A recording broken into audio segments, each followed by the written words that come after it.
রমজান মাস ইসলাম ধর্মাবলম্বীদের সংযম ও শৃঙ্খলা অনুশীলনের জন্য এক বড় সুযোগ।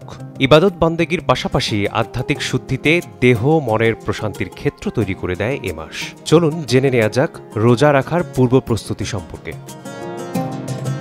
দীর্ঘ এক মাস রোজা রাখার ক্ষেত্রে প্রথমেই স্বাস্থ্যগত জটিলতার বিষয়টি সবার আগে আসে। রোজায় সব রকম পানাহার থেকে বিরত থাকার পরেও পর্যাপ্ত শক্তির মাত্রা বজায় রাখার জন্য শরীরকে প্রস্তুত করা দরকার। খাওয়া এবং ঘুমের নিয়মে হঠাৎ পরিবর্তনের ফলে ক্লান্তি, পানিশূন্যতা এবং হজমের মতো সমস্যা দেখা দিতে পারে। তাই রমজানের শুরুতেই প্রতিদিনের রুটিনে পর্যাপ্ত ঘুমের জন্য নির্দিষ্ট সময়ে ঘুমোতে যাওয়া, সেই সাথে প্রতিবেলার খাদ্য তালিকায় পুষ্টিকর খাবার খাওয়ার অভ্যেস করে তোলা জরুরি।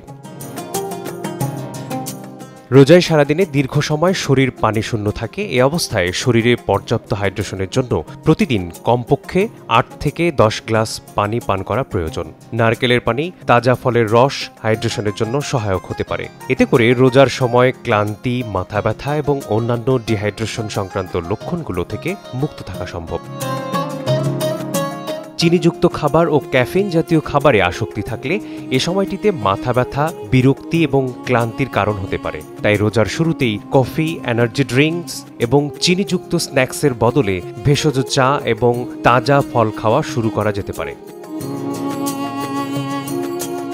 রোজার দিনগুলোতে মানসিক উন্নতির পাশাপাশি শারীরিক সুস্থতার সবচেয়ে প্রয়োজনীয় দক্ষতা হল সহনশীলতা বা ধৈর্য। সেই সাথে ইতিবাচক দৃষ্টিভঙ্গি যুক্ত করা হলে তা মানসিক চাপ কমানোর জন্য সহায়ক হবে। তাই মানসিক চাপ নিয়ন্ত্রণের জন্য গভীর শ্বাস প্রশ্বাসের ব্যায়াম বা হালকা ধ্যান দিয়ে এই অনুশীলন শুরু করা যেতে পারে। ইসলামিক রীতিতে প্রতিদিন কোরআন তেলাওয়াত একটি শোভনীয় অভ্যাস, তাই দিনের যে কোনো সময়ে এটি চর্চা করা যেতে পারে।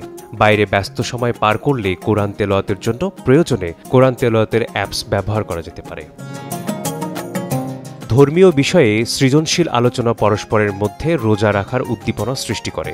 মসজিদে গিয়ে সবার সঙ্গে একত্রে নামাজ পড়া এবং গরিব মিসকিনদের সাহায্য করা মানসিক জীর্ণতা দূর করার মোক্ষম উপায় হতে পারে। স্মার্টফোনে সময় কম দেয়া ও সোশ্যাল মিডিয়া বা বিনোদনমূলক অ্যাপসগুলোতে সময় কমিয়ে আনার চর্চা ইবাদত বন্দেগীর এই মাসে সহায়ক হতে পারে। মিসবাহুল আলিফ, সময় সংবাদ।